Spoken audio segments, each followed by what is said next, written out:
Dear friends, आप देख रहे हैं लेखांकन का आंसर कक्षा 11 का मासिक जांच परीक्षा का जो आपका एग्ज़ाम पेपर हुआ था उसका सॉल्यूशन है ये। इसमें जो हम सॉल्यूशन देखेंगे पूरा का पूरा सॉल्यूशन कंप्लीट देखेंगे। आपके जो एग्ज़ाम पेपर हो रहे हैं जिनका सॉल्यूशन आपको नहीं मिला है तो उन पेपर्स को आप हमारे व्हाट्सएप नंबर 8469022568 पर सेंड कर सकते हैं, जिससे आपका सॉल्यूशंस को बना दिया जाएगा। दूसरी बात, इस पर कोई भी एक्स्ट्रा मैसेज या फ़ोन ना करें। तीसरी बात, आप उसका फ़ोटो साफ भेजें या पीडीएफ बना के भेजें, आपकी मर्ज़ी है, लेकिन पेपर आपका क्लियर होना चाहिए। और चौथी बात मोस्ट इम्पॉर्टेंट, इसी वीडियो के डिस्क्रिप्शन बॉक्स में 11th क्लास की लिस्ट दे रखी है हमने, उसमें आप जाओगे तो आपको सारे सब्जेक्ट मिल जाएंगे आपके हिंदी से लास्ट तक, यानी कि आर्ट्स कॉमर्स साइंस सभी के लिए सब कुछ बना दिया गया है। आप उनको देख करके अपनी तैयारी को बेहतर कर सकते हैं। सबसे पहला क्वेश्चन है, पुस्तक पालन का अर्थ है। तो पुस्तक पालन का जो अर्थ है इसमें कोई सा भी नहीं है, सारे क्वेश्चन के जो आंसर्स है इसमें गलत हैं। तो यहाँ पर जो डी ऑप्शन है ये करेक्ट होगा।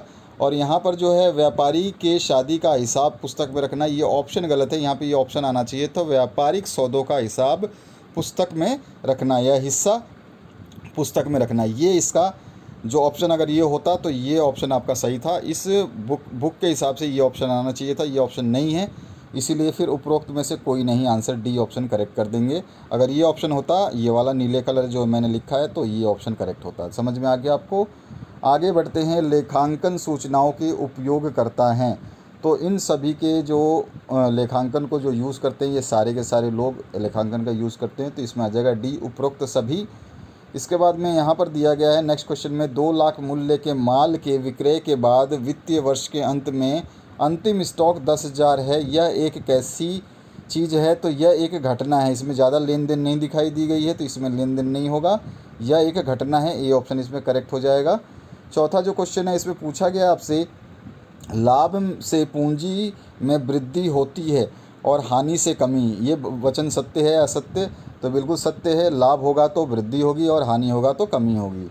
इसके बाद आते हैं, लेखांकन का महत्व आपको बताना है। तो लेखांकन जो है ये विश्लेषण करता है, सारांश बनाता है, लाभ आदि का जो है समायोजन करता है, ठीक है। इसके अलावा जो है वित्तीय स्थिति का ज्ञान प्राप्त करता है, तलपट बनाता है, अशुद्धियों को सुधारता है, समायोजन प्रविष्टियाँ करता है, सब कुछ करता है ये। और जो है ये जो है वहाँ से प्रारंभ होता है जहाँ पुस्तक पालन समाप्त होता है। तो इस तरह से हम महत्व को लिख देंगे पॉइंट वाइज, जो मैंने यहाँ पे लिखा है आपको।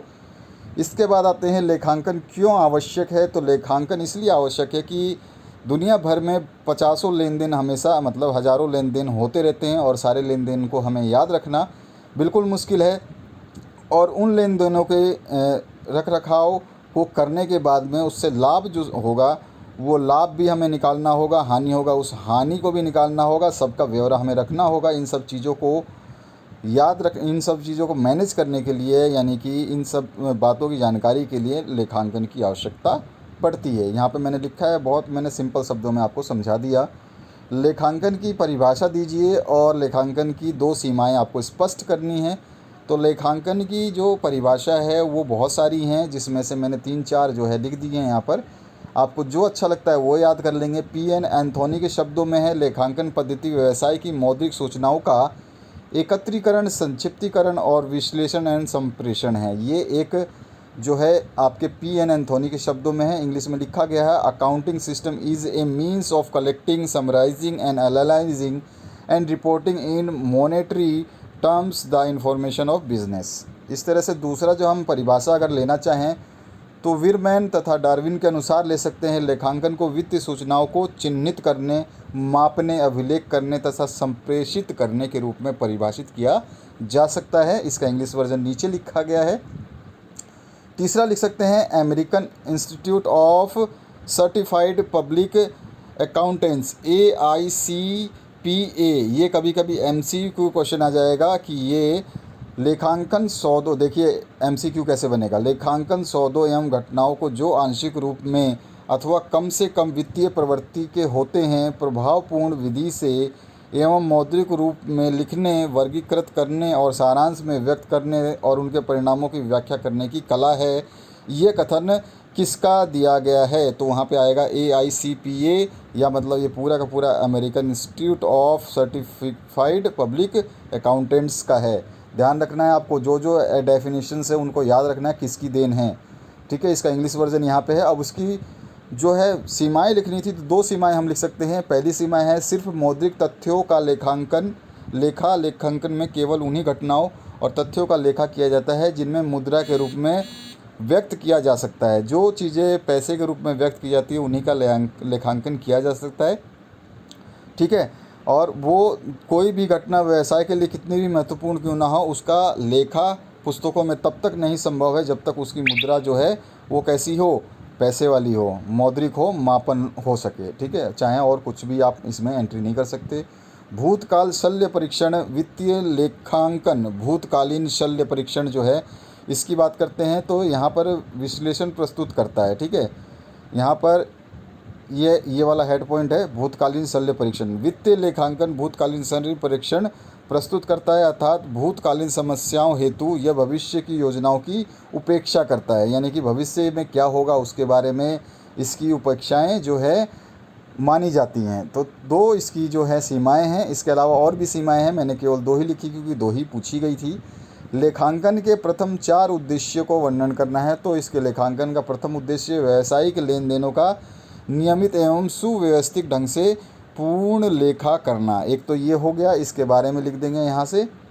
दूसरा है शुद्ध लाभ हानि का निर्धारण करना, इसके बारे में भी लिख देंगे क्योंकि इसमें उद्देश्यों का वर्णन करना है। 2 हो गए उद्देश्य। तीसरा उद्देश्य हम बता सकते हैं व्यवसाय की वित्तीय स्थिति का ज्ञान प्राप्त करना। और चौथा जो हम लिखेंगे तो यहाँ पे लिख देंगे आर्थिक निर्णयों के लिए सूचना प्रदान करना, ठीक है। तो ये सारे के सारे जो हैं आप इसके बता सकते हैं। और आप अगर और लिखना चाहें तो टोटल तो 6 हैं, तो मैंने 6 के 6 यहाँ पे बता दिए हैं, इससे ज़्यादा है नहीं आपके, यही 6 के 6 हैं। व्यवसाय हित में रखने वाले पक्षों की सूचनाएं देना, और छठा जो है कानूनी आवश्यकताओं को पूरा करना। तो इस तरह से ये आपके जो हैं आपके लेखांकन की स्पेशलिटी या उद्देश्य जो हैं बोल सकते हैं, ठीक है। तो यहाँ पर हमने ये देख लिए 6 उद्देश्य हैं, 6 के 6 देख लिए। आपको 4 लिखने हो 4 लिखें, 3 लिखने हो 3 लिखें। निम्न प्रश्नों के उत्तर 100 से 150 शब्दों में दें। लेखांकन शब्द को परिभाषित कीजिए और उनके कार्यों का विवेचना करना है। तो लेखांकन क्या है? लेखांकन व्यवसाय के लेखों एवं घटनाओं जो पूर्णतः या अंशतः वित्तीय स्वभाव के होते हैं, मुद्रा के रूप में प्रभावी ढंग से लिखने, वर्गीकृत करने तथा महत्वपूर्ण रूप से सारांशित करने एवं उनके परिणामों की व्याख्या करने की कला है। ये लेखांकन की एक परिभाषा है जो कि अलग है, जो आपके दूसरे वैज्ञानिकों ने दिए वहाँ से थोड़ा सा अलग है। मतलब लेखांकन की परिभाषाएं गिनोगे तो कम से कम 7 तरह की या 8 तरह की मिलेंगी, उसमें से एक मैंने अपनी परिभाषा अपने हिसाब से लिख दी। आप चाहें तो यहाँ पर जो मैंने बताया, इन ऊपर जो परिभाषाएं दी गई हैं इनमें से आप कोई सा भी लिख सकते हैं, ठीक है। तो वो भी लिख सकते हैं, वो भी परिभाषा सही होगी। और मैंने अलग अलग इसलिए लिखी है कि बच्चे को जो ज़रूरत है वो उसको याद करने में आसानी हो।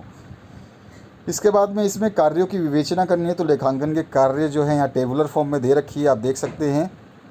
लेखात्मक कार्य होता है, व्याख्यात्मक कार्य होता है, संप्रेषणात्मक कार्य होता है, वैधानिक आवश्यकताओं की पूर्ति करना, व्यवसाय की संपत्तियों की रक्षा करना और निर्णय लेने में सहायता प्रदान करना।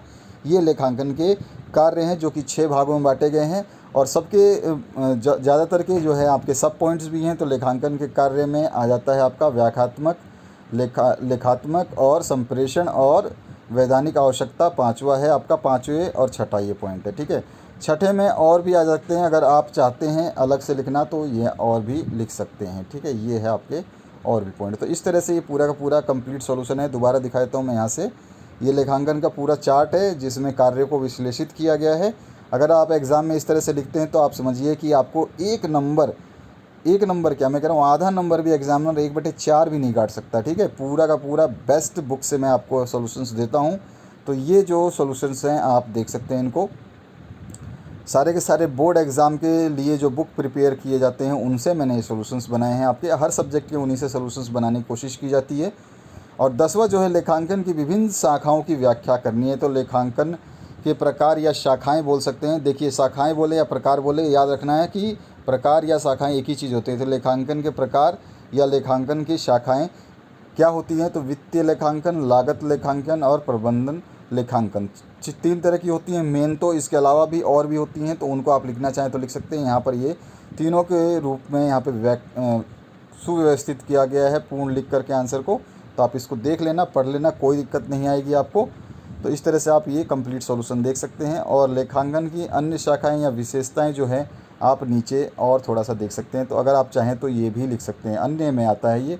तो आप चाहें तो मेन तो वो जो ऊपर 3 दिखाए थे वही थे, और बाकी आप अलग से लिखना चाहें तो ये भी हैं। तो आप इनको भी याद रखेंगे, ये भी बहुत इंपॉर्टेंट रहेंगे आपके लिए। तो ये था आपका लेखांकन विषय का full solution. Like share subscribe कर लीजिए ताकि आपको हर वीडियो की नोटिफिकेशन मिलती रहे। घंटी के बटन को दबा देना, फ़ायदे में रहोगे। और दूसरी बात, सभी विषय के सॉल्यूशंस को अपलोड कर दिया गया। डिस्क्रिप्शन बॉक्स में प्लेलिस्ट देखिए 11th क्लास की, वहाँ पे सब कुछ मिल जाएगा आपको। अपने दोस्तों के साथ शेयर करना बिल्कुल ना भूलें। और सब्सक्राइब करने के लिए मैं कभी नहीं कहता हूँ, लेकिन अभी इसलिए कहना पड़ रहा है कि व्हाट्सएप पे बहुत लोगों का मैसेज आता है कि सर ये सब्जेक्ट डालिए, वो सब्जेक्ट डालिए, और ऑलरेडी वो सब्जेक्ट्स प्रोवाइड कर दिए गए हैं। इसका मतलब वो स्टूडेंट ऐसे हैं जिनको शायद वो उन्होंने सब्सक्राइब नहीं किया है, या सब्सक्राइब किया है तो बेल आइकन क्लिक नहीं किया है, जिससे उनको नोटिफिकेशंस नहीं मिलती हैं जो विषय डाले जाते हैं। तो आप जब भी चैनल पे आएँ, अगर आपको लगता है कि आपको यहाँ से स्टडी करनी है, आपको सॉल्यूशंस देखने हैं, तो सब्सक्राइब करके बेल आइकन को क्लिक करें ताकि आपको समय समय अनुसार आपके सब्जेक्ट्स की वीडियो की नोटिफिकेशन टाइम से टाइम मिलती रहे। Thank you very much, have a good day.